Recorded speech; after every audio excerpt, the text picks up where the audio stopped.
Bạn đang mang theo một thiết bị có thể cung cấp năng lượng cho cả ngày, nhưng cũng có thể mất kiểm soát chỉ vì một sai lệch rất nhỏ. Điều đáng sợ không phải là nó nguy hiểm, mà là bạn đã quen với nó đến mức không còn đặt câu hỏi, và khi bạn hiểu nó, bạn sẽ không nhìn nó như cũ nữa. Bạn đang cầm trên tay một thứ, nếu mọi thứ diễn ra đúng, nó sẽ âm thầm nuôi sống cả ngày của bạn, nhưng nếu có một sai lệch nhỏ, nó có thể trở thành nguồn gây cháy ngay trong túi của bạn.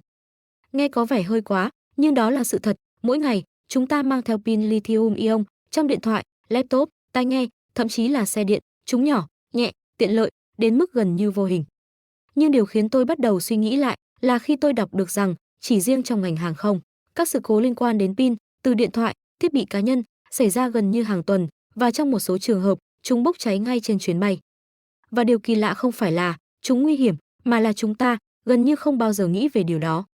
Chúng ta sạc pin mỗi ngày, dùng nó hàng giờ liền và mặc định rằng nó an toàn, nhưng càng tìm hiểu, tôi càng nhận ra một điều rất khó chịu, thứ đang vận hành cả thế giới hiện đại, từ chiếc điện thoại trong tay bạn đến các vệ tinh ngoài không gian, thực ra chỉ là hai lớp kim loại phủ một lớp vật liệu hóa học rồi được cuộn lại trong một hình trụ nhỏ, khoảng vài chục gram. Đơn giản đến mức đáng nghi, và đó là lúc tôi bắt đầu tự hỏi, tại sao một thứ trông đơn giản như vậy lại có thể chứa nhiều năng lượng đến thế? Tại sao chúng ta vẫn chưa thay thế nó bằng một công nghệ an toàn hơn, và quan trọng hơn, liệu chúng ta có đang quá phụ thuộc vào một thứ mà chính mình chưa thực sự hiểu? Mến chào quý vị và các bạn, đây là DECODE 360 Lab. Nếu bạn cũng giống tôi, từng nghĩ pin chỉ là thứ cắm sạc rồi dùng, thì video này sẽ khiến bạn nhìn nó theo một cách hoàn toàn khác, bởi vì khi bạn hiểu cách nó hoạt động, bạn sẽ nhận ra, nó không chỉ là một cục pin, nó là một hệ thống hóa học cực kỳ tinh vi và đôi khi cực kỳ mong manh. Nếu bạn muốn cùng mình tiếp tục bóc tách những thứ quen thuộc nhưng đầy bí ẩn như thế này, hãy đăng ký kênh để ủng hộ DECODE 360 Lab, điều đó thực sự giúp mình có thêm động lực để làm những video sâu hơn, rõ hơn và đáng xem hơn trong tương lai. Bởi vì câu chuyện về pin lithium ion không chỉ là câu chuyện về công nghệ, mà là câu chuyện về cách một thứ nhỏ bé, gần như bị xem thường, lại đang âm thầm giữ cho cả thế giới vận hành. Nhưng nếu thứ này đơn giản như vậy, thì tại sao nhân loại phải mất gần cả thế kỷ mà vẫn chưa làm ra được một viên pin đủ tốt? Tôi từng nghĩ vấn đề chỉ là công nghệ chưa đủ phát triển, kiểu như cứ đầu tư nhiều tiền hơn, nghiên cứu nhiều hơn, rồi pin sẽ tự nhiên mạnh lên, nhưng càng tìm hiểu, tôi càng nhận ra một điều khiến mình thực sự khựng lại. Không phải chúng ta không biết cách làm pin tốt hơn, mà là trong suốt một thời gian rất dài, chúng ta bị chặn lại bởi chính luật vật lý, nghe có vẻ trừu tượng, nhưng nó ảnh hưởng trực tiếp đến mọi thiết bị bạn đang dùng. Quay lại khoảng đầu những năm 1980, phần lớn pin sạc lúc đó chỉ đạt mật độ năng lượng khoảng 40 đến 60 Wh/kg. Nghĩa là, để tạo ra một lượng điện không lớn, bạn phải mang theo một khối pin rất nặng. Đó là lý do những chiếc điện thoại đầu tiên to như cục gạch, sạc cả chục tiếng, chỉ dùng được chưa đến nửa tiếng. Ở Việt Nam mình, nếu bạn từng thấy những chiếc radio, đèn pin đời cũ hoặc bình ắc quy lớn dùng cho xe máy, bạn sẽ hiểu cảm giác đó, nặng, cồng kềnh và rất nhanh hết điện. Tôi bắt đầu tự hỏi, tại sao họ không đơn giản là làm cho pin mạnh hơn, và câu trả lời nằm ở một thí nghiệm mà bạn hoàn toàn có thể làm ở nhà. Chỉ cần một quả chanh, một miếng kim loại kẽm và một miếng đồng, cắm hai miếng kim loại đó vào quả chanh, nối dây lại, bạn sẽ đo được khoảng 0,8V điện áp. Nghe có vẻ như một trò khoa học vui, nhưng thực ra, đó chính là nguyên lý cơ bản của pin.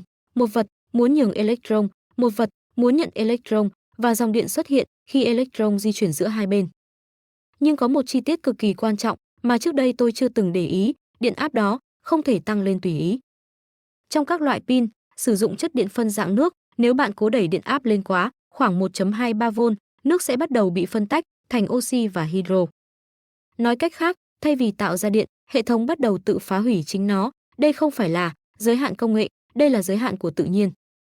Và điều này khiến tôi thực sự bất ngờ. Suốt hàng chục năm, các nhà khoa học không phải là không cố gắng, họ thử đủ mọi cách, thay vật liệu, tăng kích thước, tối ưu cấu trúc, nhưng tất cả đều đụng phải cùng một bức tường vô hình. Bạn không thể vượt qua 1,23V nếu vẫn dùng hệ thống cũ, vậy nên nếu muốn tạo ra một bước nhảy thực sự, bạn không thể chỉ cải tiến, bạn buộc phải thay đổi toàn bộ cách mà pin hoạt động. Đó là khoảnh khắc tôi nhận ra một điều rất đáng suy ngẫm, đôi khi vấn đề không nằm ở việc chúng ta chưa đủ giỏi, mà nằm ở việc chúng ta đang chơi sai luật.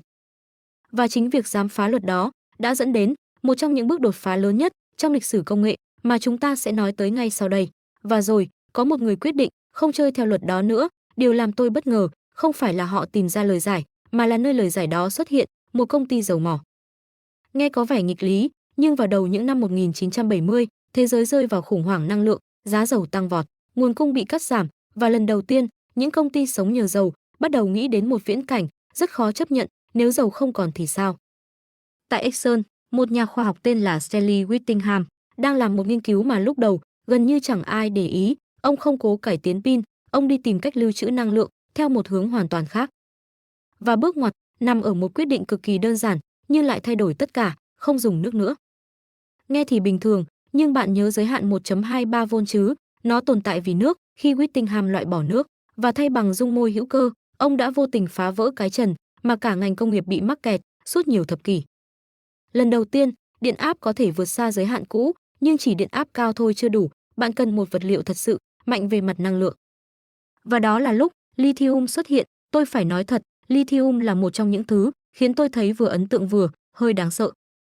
Nó là kim loại nhẹ nhất, gần như không giữ electron của mình. Khi nó nhường electron, nó giải phóng năng lượng nhiều hơn bất kỳ kim loại nào khác dùng trong pin. Kết hợp lithium với một vật liệu phù hợp, Whittingham đã tạo ra một loại pin đạt khoảng 2.4V, gần gấp đôi giới hạn trước đó. Nếu bạn nhìn vào con số này, có thể bạn sẽ thấy nó không quá ấn tượng, nhưng trong thế giới pin, đây là một cú nhảy khổng lồ. Nó giống như việc bạn đang đi xe đạp và đột nhiên có người đưa cho bạn một chiếc xe máy. Nhưng rồi, mọi thứ lại vỡ ra theo cách mà tôi không ngờ tới. Vấn đề không nằm ở việc pin không hoạt động, vấn đề là nó hoạt động quá tốt nhưng không ổn định.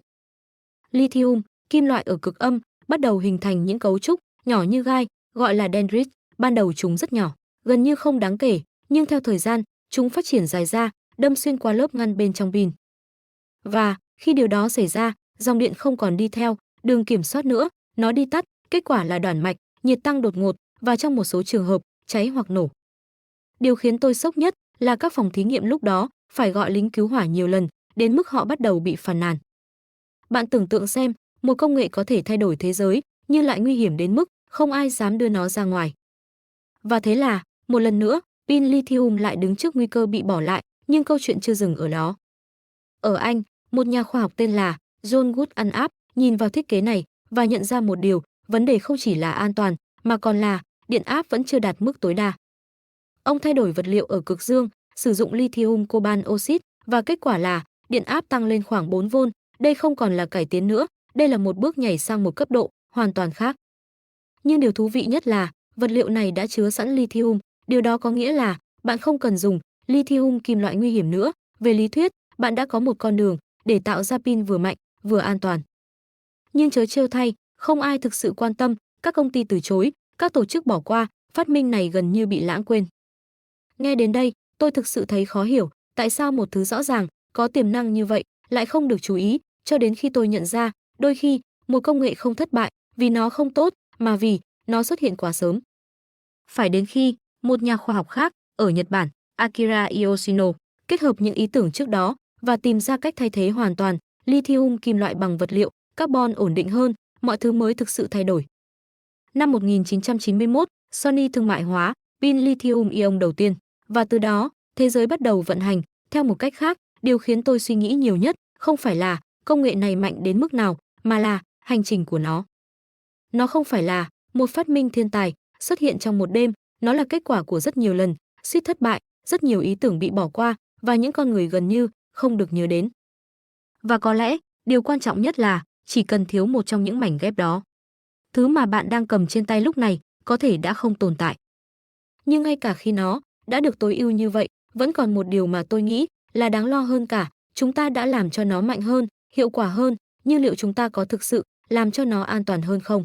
Nhưng có một sự thật mà càng tìm hiểu, tôi càng không thể bỏ qua, chúng ta đã làm cho pin mạnh hơn, nhưng chưa chắc đã làm cho nó ổn định hơn. Tôi từng nghĩ pin giống như một cục năng lượng, kiểu như bạn đổ điện vào, nó giữ lại, rồi bạn lấy ra dùng, nhưng khi đọc sâu hơn, tôi nhận ra cách nghĩ đó hoàn toàn sai. Một viên pin lithium ion không chứa điện, nó vận hành bằng những phản ứng hóa học liên tục, nơi từng nguyên tử lithium phải di chuyển qua lại giữa hai phía, lặp đi lặp lại hàng trăm, hàng nghìn lần. Và điều khiến tôi thực sự bất ngờ là hệ thống này chỉ hoạt động nếu gần như mọi thứ diễn ra hoàn hảo. Trong hóa học, nếu một phản ứng đạt hiệu suất 60% đã là tốt, nhưng với pin, nếu chỉ đạt 95%, bạn sẽ mất dần vật liệu sau mỗi lần sạc, và chỉ sau vài chục chu kỳ, pin gần như không còn sử dụng được nữa.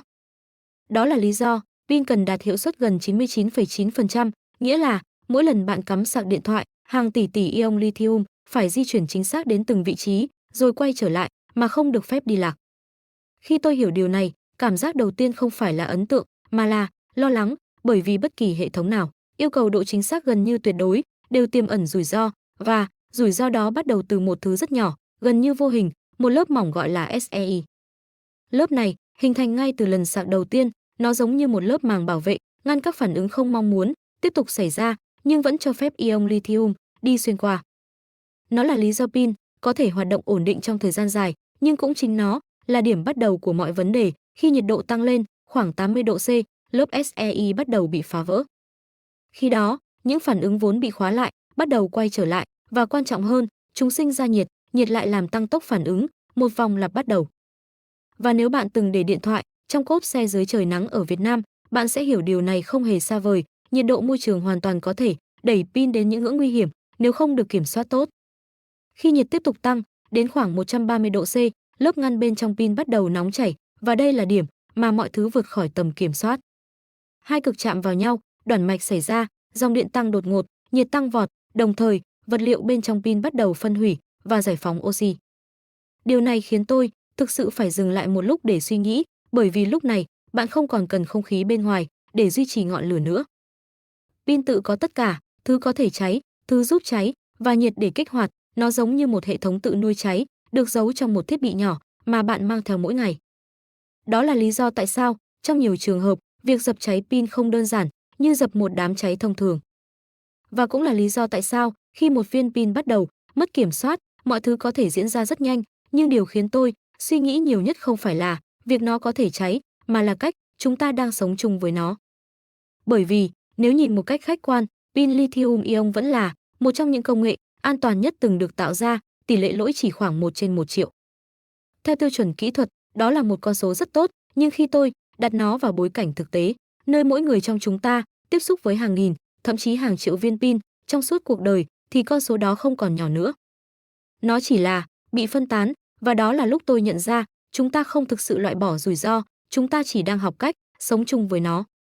Và câu hỏi mà tôi bắt đầu tự đặt ra là, nếu một công nghệ cần phải được kiểm soát chặt chẽ đến mức như vậy để không trở nên nguy hiểm, thì liệu đó có thực sự là giải pháp cuối cùng chưa? Hay nó chỉ là một bước trung gian trong một hành trình dài hơn rất nhiều mà chúng ta vẫn chưa nhìn thấy hết? Và đây mới là điều khiến tôi thật sự phải dừng lại. Công nghệ này an toàn, nhưng không theo cách bạn nghĩ. Nếu nhìn trên giấy tờ kỹ thuật, pin lithium ion gần như hoàn hảo, xác suất lỗi chỉ khoảng 1/1.000.000, nghe quá an tâm, đúng không? Nhưng hãy thử đặt nó vào đời thực, chúng ta không dùng 1 triệu viên pin, chúng ta đang sống trong một thế giới có hàng tỷ viên pin trong điện thoại, xe điện, sạc dự phòng, laptop, đồng hồ, tai nghe và gần như mọi thiết bị xung quanh bạn. Vậy điều gì xảy ra khi bạn lấy một rủi ro rất nhỏ, nhân lên hàng tỷ lần, nó trở thành điều chắc chắn sẽ xảy ra? Đó là nghịch lý mà tôi nghĩ ít người để ý. Một công nghệ càng phổ biến thì những sai sót nhỏ nhất của nó càng không thể tránh khỏi, và rủi ro không chỉ nằm ở việc cháy nổ. Lithium, nền tảng của tất cả những thứ này, không hề dồi dào, nó chỉ chiếm khoảng 0,20% trong vỏ trái đất, và việc khai thác nó đòi hỏi rất nhiều nước. Còn coban, một thành phần quan trọng khác, thì khoảng 70% đến từ Congo, nơi điều kiện khai thác vẫn còn nhiều vấn đề về an toàn và xã hội. Ở Việt Nam, khi xe điện bắt đầu phổ biến hơn, tôi cũng bắt đầu thấy một câu hỏi lớn hơn xuất hiện, chúng ta đang chuyển sang một tương lai xanh hay chỉ đang thay đổi loại tài nguyên mà mình phụ thuộc? Và điều khiến tôi suy nghĩ nhiều nhất là pin lithium ion không phải là đích đến, nó chỉ là một bước tiến rất lớn, nhưng vẫn còn dang dở.